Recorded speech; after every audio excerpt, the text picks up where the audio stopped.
Le mercredi 10 avril, il y a tout juste une semaine, les Bordelaises et les Bordelais ont assisté médusés à une tragédie sur les quais de Bordeaux. Il y a eu 2 morts, une intervention de la police que je veux saluer, qui a permis de mettre hors d'état de nuire une personne qui avait attaqué au couteau 2 autres individus.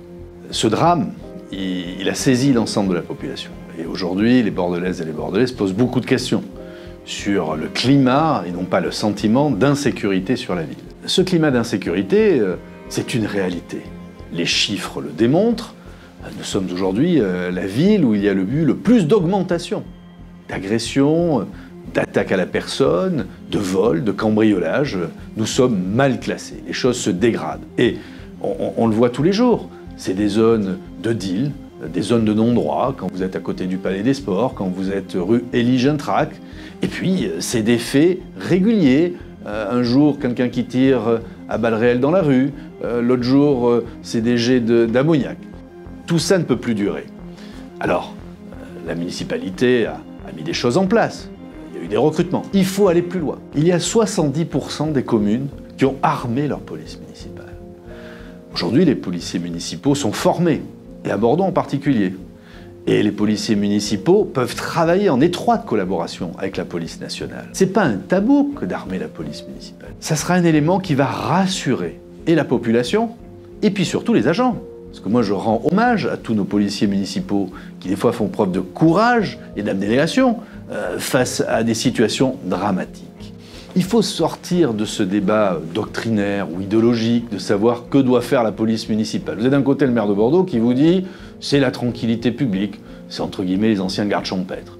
Moi, je suis plutôt favorable à ce qu'on soit dans un continuum de sécurité, où la police municipale est un acteur plein et entier de la sécurité publique.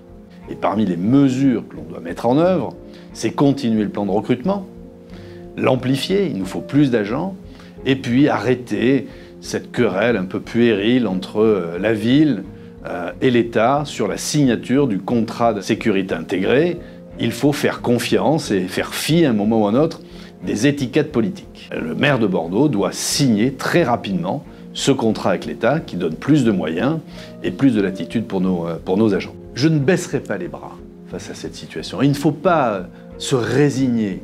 Là, on a eu un cas extrême, il y a eu des morts, mais c'est la vie quotidienne où on n'est pas serein dans notre ville. Ça va des tags sur un mur, à la propreté dans la ville, à des attaques à la personne, des vols, un comportement quotidien dans les transports en public. C'est la tolérance zéro. C'était la théorie d'un maire de New York dans les années 90, qui a fait chuter très fortement la délinquance dans la ville de New York.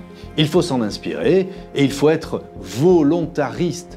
Il ne faut pas se résigner. Et moi, je veux que Bordeaux redevienne cette ville apaisée, dans une ville où faire société, ça a du sens. Il y a du lien social, on puisse être sur l'espace public sans être embêté, qui a fait de Bordeaux une ville où on avait envie de venir s'installer. Il y a quelques jours, j'ai lancé une consultation sur l'armement de la police municipale. Vous êtes plusieurs centaines à avoir répondu, et très majoritairement, près de 80% d'entre vous disent oui, il faut armer la police municipale. Continuons à nous mobiliser, que je puisse porter ce message auprès de la municipalité et qu'enfin, ils changent d'avis et qu'ils acceptent d'armer la police municipale.